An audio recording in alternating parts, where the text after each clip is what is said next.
बहुत खुशी माने एते खुशी जे आमे भाभी पार नथिलु आमे आज आसी बोली सब भाबू किंतु हेई पारेनी प्रभु को दया जतबे से चाहिए आणिबे। देखो आज हूँ पवित्र दिनटी गतकाली बड़सिंहार बेशरे दर्शन देते बाबा धवलेश्वर गतकाली मध्यरात्रि त्रयोदशी और चतुर्दशी संधि क्षण हरिहर भेट हवा सहित बाबा पाखे लगी होती से प्रिय गज भोगवतरण जो भोग को पाइबापी वर्ष तमाम अपेक्षा करता है भक्तटीए से प्रिय मुहूर्त मुझे सीधासल कैमेरा पर्सन अनुरोध करी पूरा जेभली प्रत्येक पूजक परिवार जो रही परिवार आगे जो मंदिर स्थित घर आगे से गज भोग को विक्रय करा एवं भक्त श्रद्धालु मैंने जो मैंने अपेक्षा करते भोग को आनंदर सह पाई जाऊँच वर्ष तमाम जो मैंने कार्तिक व्रत बड़ ओषा व्रत रखी था से मैंने यही भोग पाइबा पर आज जाइछन्ति सीधा सड़क देखुंत क्यों भली भाव में विभिन्न सुंदर सुंदर गज प्रस्तुत कराई ये मध्य तरण एवं ये भोग को पाइबापी वर्ष तमाम भक्त श्रद्धा भक्तटीए वर्ष तमाम अपेक्षा करता है किसी श्रद्धालु अच्छा माँ वर्ष तमाम भक्तटी अपेक्षा करते भोग को आज आप से भोग किणले मन में केते आनंद बहुत आनंद से ठाकुर विश्वास अच्छी बोली आमे आज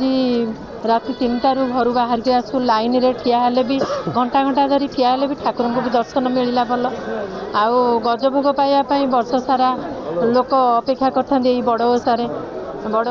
गजभोग पाइक बहुत आनंद बहुत शांति लगे व्रत कर मास जाक व्रत रखी था आज गजभोग पाइले व्रत समापन करेंगे पुणी वर्षटी अपेक्षा करेंगे से बड़ सिंगार बेश से गजभोग पाई ये गोटे आनंद ओषा भितर ओडिया घर आम ओषा भितर ये बड़ ओषा केते आनंद पालन करवा बहुत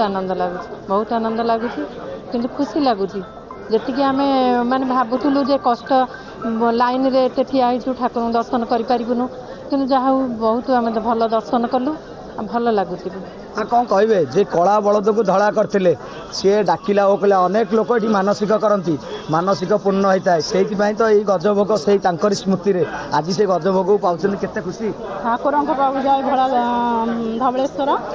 ठाकुर को तो मानसिक सब करुँच ठाकुर को सब मो सोमवार भी करे ठाकुर को बहुत माने आउ मास सारा भी आम मानु करूँ ये करूँ आज से राति आम आसीचु आसी ठाकुर को दर्शन करने आसीलु आते कष्ट जिते ये हेले भी ठाकुर को ये करके जाइछु देखा जाऊ प्रभु बहुत खुशी माने एते खुशी जे आमे भाभी पार नथिलु आमे आज आसी बोली सब भाबू किंतु हेई पारेनी प्रभु को दया जतबे से चाहिए आणिबे तांको बिना अनुमति रे किछि भी हेई पारिबनी। माँ कौन कहे आपण ओषा भितर ये ओडिया घरे बड़ ओषा केते वर्ष धरी पालन बाबा धवलेश्वर कोटि कोटि प्रणाम मु 87 मसीह बड़ ओषा करुचे माने भी बाघर हो नतले ओषा माने बाबा को बहुत माने बाबा भी बहुत प्रत्यक्ष मनस्कामना भी पूर्ण करती तेणु मु आज सब वर्ष भी ओषा दिन ही आसे जिते भिड़ हो मुझे जाकि दर्शन करी बोली मोर मनर विश्वास सुंदर दर्शन बढ़िया दर्शन गजभोग पाइले नना आमर किति नना अच्छा से पूजा कर वर्षे भगवान बंचिकी थे बाबा अपेक्षा आज खुशी आज्ञा बहुत खुशी सपरिवार आसीचु भारी बहुत मन खुशी आमर पिला माने पुणी पूरा परिवार खुशी ये दृश्य अपन देखो प्रत्येक पूजक परिवार आगे भिड़ जमी समस्ते जो भक्तटी आसुचंती गतकाली राति एठारे लक्षाधिक भक्त श्रद्धालु माने राति उद्यापन रही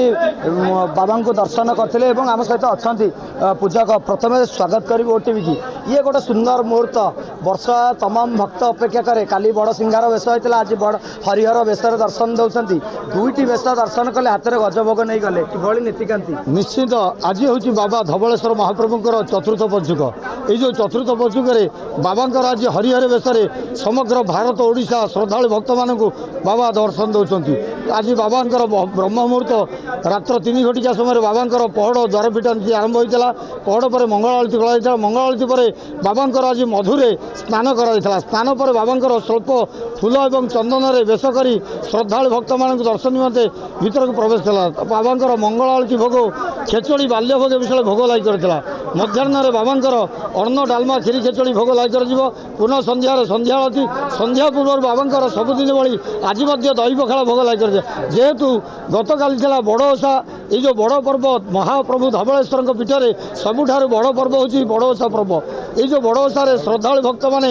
ଏଠାରେ ରାତ୍ରରେ ଉଜାଗର ହୋଇ ନନାମାନଙ୍କ ଦ୍ୱାରା ନିଜର ମାନସିକ ଗଜ ବସାଇ ଏଠାରେ ସେହି ଗଜ ଭୋଗ ଯିଏକି ସନ୍ଧି ମୁହୂର୍ତ୍ତ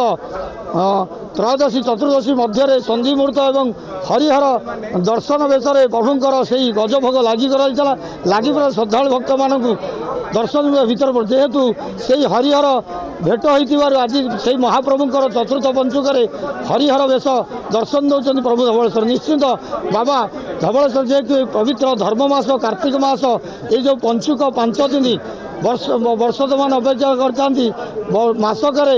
ସାର ଧର୍ମ ମାସ ହେଉଛି କାର୍ତ୍ତିକ ମାସ। ପ୍ରତିପଦାରୁ ପୂର୍ଣ୍ଣମୀ ପର୍ଯ୍ୟନ୍ତ ଯେଉଁ ଗୋଟିଏ ମାସ 30 ଦିନ ରହୁଛି କାର୍ତ୍ତିକ ମହାବ୍ରତ। ଏଇ 5 ଦିନ ହେଉଛି ସବୁଠାରୁ ବିଶେଷତ ଦିବସ। ପଞ୍ଚୁକରେ ଯେଉଁ ଶ୍ରଦ୍ଧାଳୁ ଭକ୍ତମାନେ ଦର୍ଶନ କରନ୍ତି ବାବାଙ୍କର ଆଶୀର୍ବାଦ କରନ୍ତି ନିଶ୍ଚିତ କୋଟି ଜନ୍ମର ପୁଲ୍ୟ ଫଳ ପ୍ରାପ୍ତି ହେଉଛି ବୋଲି ବିଶ୍ୱାସ ଅଛି ଏବଂ ଭକ୍ତମାନେ ମଧ୍ୟ କହନ୍ତି। ନିଶ୍ଚିତ ବାବାଙ୍କୁ ଦର୍ଶନ କରନ୍ତୁ, ବାବାଙ୍କର ଶୁଭ ଆଶୀର୍ବାଦ ଗ୍ରହଣ କରନ୍ତୁ। ଏ ଯେଉଁ ଗଜ ଭୋଗ ଆଜି ପ୍ରତ୍ୟେକ ପୂଜକ ପରିବାରଙ୍କର ଯେଉଁ ଆପଣଙ୍କର ଘର ରହିଛି ବାସ ରହିଛି ତା ଆଗରେ ବିକ୍ରୟ ହେଉଛି, ଇଏ କେତେ ବର୍ଷର ମାନେ କେତେ ବର୍ଷ ଧରି ଆପଣ ବିକ୍ରୟ କଲେଣି? ମାନେ ଧୀରେ ଧୀରେ ଆଗରୁ କେତେ ବିକ୍ରି ହେଉଥିଲା ଏବେ ବଢ଼ୁଛି ତାର? ନିଶ୍ଚିନ୍ତ ବାବାଙ୍କର ଯେତେ ନାମ ପ୍ରଚଳିତ ହେଉଛି ସେତେ ଏଇ ଗଜ ଏବଂ ପ୍ରସାଦ ସେତେ ମଧ୍ୟ ଅଧିକରୁ ଅଧିକ ହେଉଛି। କାହିଁକିନା ଏଇ ଯେଉଁ ବାବା ଯିଏକି ଓଡ଼ିଶାରେ ଏକ ଶୈବପୀଠ ଯିଏକି ବାବାଙ୍କ ଧବଳେଶ୍ୱର ପୀଠରେ ତାଙ୍କର ନାମକରଣ ଉଦ୍ଦେଶ୍ୟରେ କଳାରୁ ଧଳା ହୋଇଥିବାରୁ ଏଇ ଯେଉଁ ବଡ଼ ପର୍ବ ଗଜମଣ୍ଡା ପର୍ବ ଅନ୍ୟ ଶୈବପୀଠରେ ଏତେ ପରିମାଣ ଗଜ ହୁଏ ନାହିଁ। ଆମର ଯେତିକି ନନା ଅଛନ୍ତି लगभग 120 परिवार नना अच्छा कहार 3 क्विंटाल कहार 2 क्विंटाल कहार 1 क्विंटाल कहार 8 क्विंटाल एमती करी सबू नना मान 120 परिवार नना माने ये गजमंडा बहुत आनंद उल्लास भक्त मान मानसिक बसाई से भक्त मान वितरण कर जो भाई कथार रही गोटे कथा रही धबलेश्वर जे धान चाउल चाउल चूना चूनार प्रस्तुत हुए मंडा ताको प्रस्तुत करती धबलेश्वर पंडा ये उक्ति आज होती से पवित्र दिन आसी आउ जन श्रद्धालु अच्छा कहे वर्ष तमाम अपेक्षा करते दिन टी आज हाथ में गजभोग पाइले मनरे केते शांति वर्षकर अपेक्षार अंत घटिला। जय बाबा धबलेश्वर बहुत शांति आज बाबा को हरिहर वेश दर्शन कलु भक्तटे अनै थाए वर्ष तमाम केवे से बड़ ओषा आसो बड़ ओषा आसिले आम से गज भोग टे पाइबू आज आज्ञा से बड़ ओषा आसी पहुँचीगला आम बाबा को दर्शन कलु गज भोग नहीं घर को एवं जीवु बहुत शांति आज्ञा शुणुले जो भाव में कहते तेज गोटे कथा कहुपे धबलेश्वर पीठ बेस चलचंचल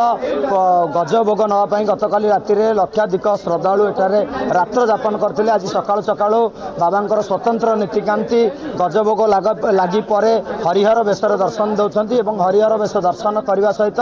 गज भोग और तरण नहीं श्रद्धालु मैंने निज निज घर को फेरुंट आठगढ़ नीलकंठ द्वारा ओटीवी।